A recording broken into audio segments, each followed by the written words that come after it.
ગોંડલમાં આવેલ 220 કેવીમાંથી 790 kilo conductor વાયરની ચોરી કરી તસ્કર ફરાર થઈ જતા ગોંડલ બી ડિવિઝન પોલીસ મથકમાં ફરિયાદ નોંધાઈ હતી.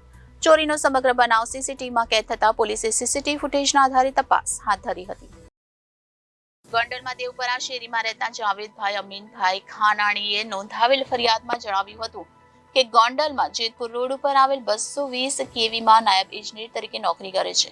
તેઓ મટીરીયલ રિસીવ તથા આપવાનું કામ કરે છે. તેમની મદદમાં અન્ય એન્જિનિયર અને હેલ્પર સાથે હોય છે.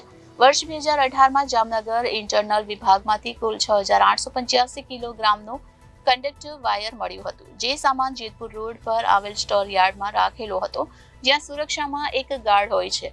જેની ફરતી દિવાલ છે તે જગ્યા પર આ મટીરીયલ્સ રાખેલું હતું. ત્યાંથી વાયર ઢસડાયેલાના નિશાનો દિવાલ તરફ જોવામાં આવતા સીસીટીવીમાં ચેક કરતા તારીખ 20/12/2023ના રાત્રિના 9 વાગ્યા અને તારીખ 30/12/2023ના રાત્રિના 12 વાગ્યાની આસપાસ બે શખ્સો કમ્પાઉન્ડમાં આવેલા હતા અને વાયર ઢસડીને દિવાલ કુદાવી લઈ જતા હતા. જેથી કંડક્ટર જોતા અમારા સ્ટોરમાંથી કુલ 6885 કિલોમાંથી 790 કિલોગ્રામની વજનમાં ઘટ આવ્યું.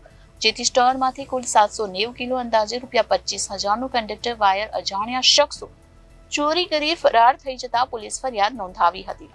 સમગ્ર ચોરીના બનાવ અંગેની ફરિયાદ પરથી ગોંડલ બી ડિવિઝન પોલીસે ગુનો નોંધી સીસીટીવી ફૂટેજના આધારે તસ્કરોની શોધખોળ હાથ ધરી હતી. Bureau reporter Janadesh news Jetpur.